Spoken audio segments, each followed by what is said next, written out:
प्यारे बच्चों, हम लोग क्लास 10 के फिजिक्स सब्जेक्ट के चौथा चैप्टर विद्युत धारा इलेक्ट्रिक करंट पढ़ रहे हैं। आज 9वां क्लास है। पिछले 8 क्लास के वीडियो को देखने के लिए डिस्क्रिप्शन में लिंक शेयर किया गया है, आप वहां से देख सकते हैं।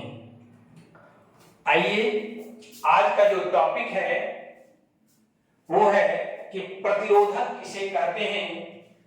What do you mean by resistor? प्रतिरोधक किसे कहते हैं? बहुत ही आसान है, एक लाइन में उसकी परिभाषा लिखे हैं कि उच्च प्रतिरोध वाले पदार्थों को प्रतिरोधक कहा जाता है, रेसिस्टर कहा जाता है।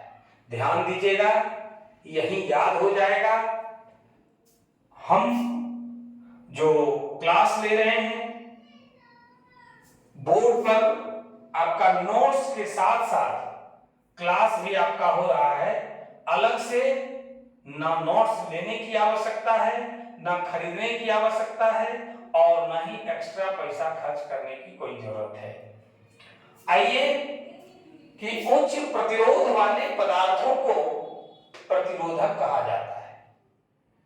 अब एक इंपॉर्टेंट पॉइंट है कि प्रतिरोधक एक युक्ति है, एक डिवाइस है, और प्रतिरोध उसका एक गुण है, प्रतिरोध उसका एक प्रॉपर्टी है। अब आइए, अगला जो प्रश्न है वो है कि बहुत ही इंपॉर्टेंट क्वेश्चन है, लॉन्ग क्वेश्चन है कि किसी चालक तार का प्रतिरोध किन किन बातों पर निर्भर करता है। तो एकदम बिल्कुल क्वेश्चन आंसर जैसे होता है। हमारा प्रयास है कि आपका क्वेश्चन आंसर हो जाए, आप नोटबुक में उसको नोट कर लें और परीक्षा में लिख दें। बाकी आप बुक भी देखें, एक भी टॉपिक को मैंने छोड़ा नहीं, चाहे वो कोई भी बुक हो, एनसीईआरटी का बुक हो, बिहार टेक्स्ट बुक हो, या इसके अलावे और कोई रेफरेंस बुक है। अगर कोई टॉपिक किसी चैप्टर का छूट जाता है तो आप हमें कमेंट करके जरूर बताएं। आइए, किसी चालक तार का प्रतिरोध निम्नलिखित बातों पर निर्भर करता है। पहला जो इसका पॉइंट है वो है तार की लंबाई पर। यानी किसी तार का अगर प्रतिरोध R है और उसकी लंबाई L है, तो किसी तार का प्रतिरोध R उसकी लंबाई L के समानुपाती होता है, अर्थात R समानुपाती होता है L का। इससे हमको क्या मिला कि अगर L बढ़ेगा तो प्रतिरोध भी बढ़ेगा। समानुपाती का मतलब यही होता है कि अगर तार की लंबाई बढ़ेगी तो उसका प्रतिरोध भी बढ़ेगा। इसलिए लिख दिया था, तार की लंबाई जितनी अधिक होगी उसका प्रतिरोध उतना ही अधिक होगा। दूसरा जो पॉइंट है इसका वो है कि तार की मोटाई पर।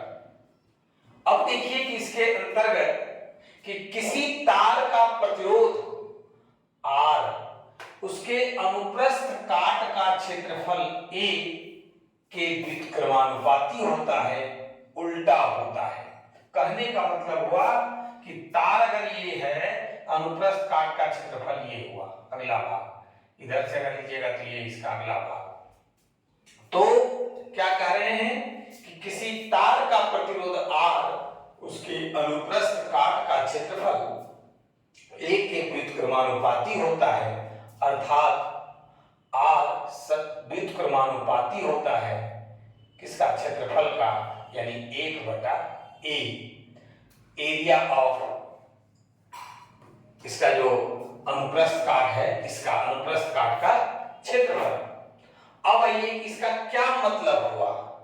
R व्युत्क्रमानुपाती है अनुप्रस्थ काट का क्षेत्रफल का, R व्युत्क्रमानुपाती है माने ये कहिए 1/A का। तो इसका क्या मतलब हुआ? इसका मतलब हुआ कि तार जितना ही मोटा होगा उसका प्रतिरोध उतना ही कम होगा। ये गणित में हम लोग समझते हैं। कि नीचे वाला जितना ज्यादा होगा इसका मान उतना कम होगा, ए का मान जितना कम होगा आर का मान उतना ही अधिक होगा। तो ए बढ़ने का मतलब हुआ कि मोटा होगा, तो तार जितना ही मोटा होगा उसका प्रतिरोध उतना ही कम होगा, तथा तार जितना ही पतला होगा, ए कम होगा, तो उसका प्रतिरोध उतना ही अधिक होगा। इसका जो तीसरा पॉइंट है कि चालक के पदार्थ पर यदि विभिन्न पदार्थों के तार समान लंबाई और समान मोटाई के हों तो उनके प्रतिरोध भी भिन्न भिन्न होंगे। अगर हम समान लंबाई और समान मोटाई के लोहा का तार ले लिए, कॉपर का तार ले लिए, एल्युमिनियम का तार ले लिए, मोटाई और लंबाई दोनों सेम है, तो उस परिस्थिति में भी अलग अलग पदार्थों का लोहा का प्रतिरोध अलग होगा, तांबा का प्रतिरोध अलग होगा और एल्युमिनियम का प्रतिरोध अलग होगा। अब देखिए इसका चौथा पॉइंट जो है वो है चालक के ताप पर। ताप बढ़ने पर चालक का प्रतिरोध बढ़ता है। क्या होता है कि ताप बढ़ने पर चालक का प्रतिरोध बढ़ता है। अब आइए कि यदि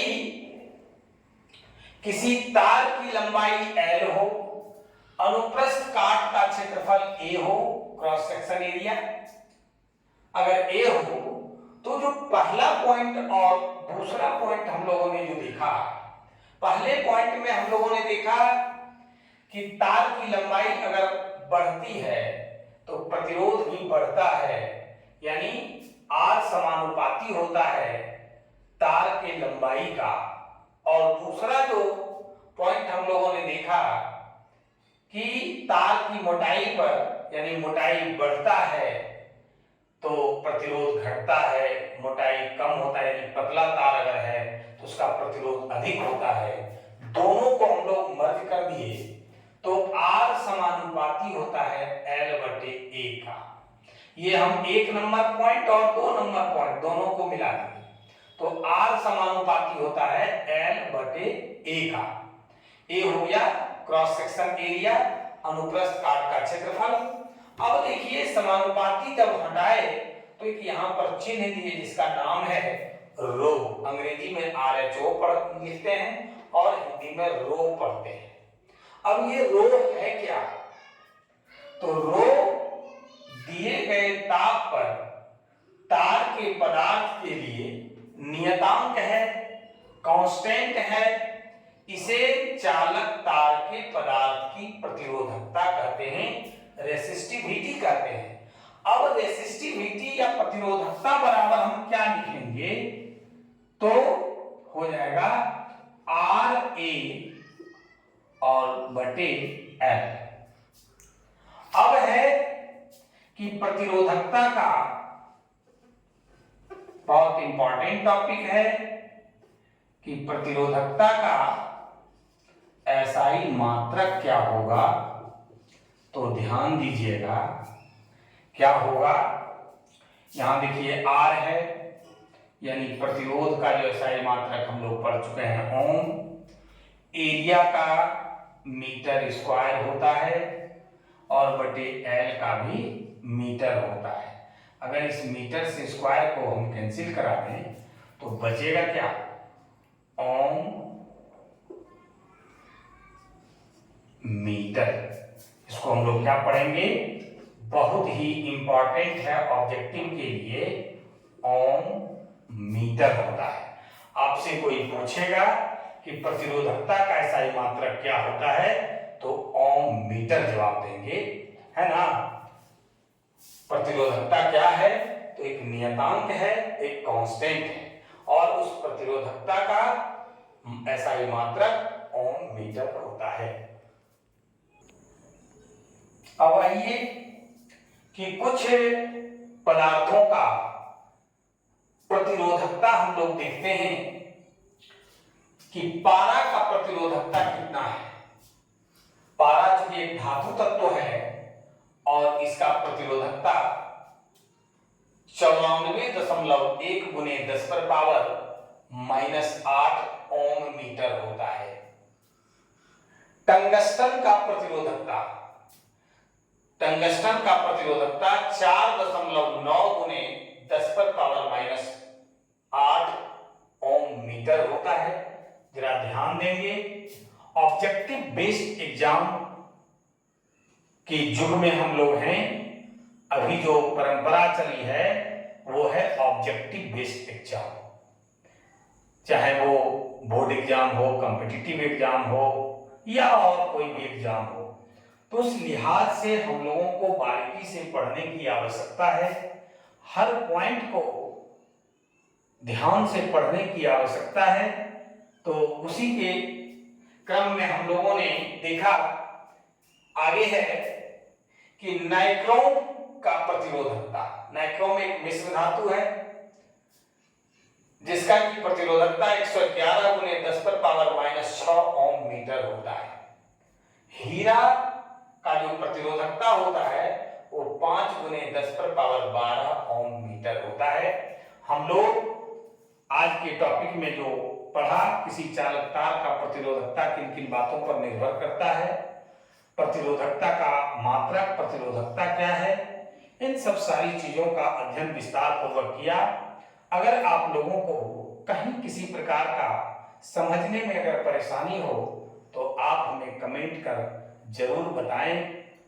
वीडियो अगर अच्छा लगा हो तो आप लाइक और शेयर जरूर करेंगे।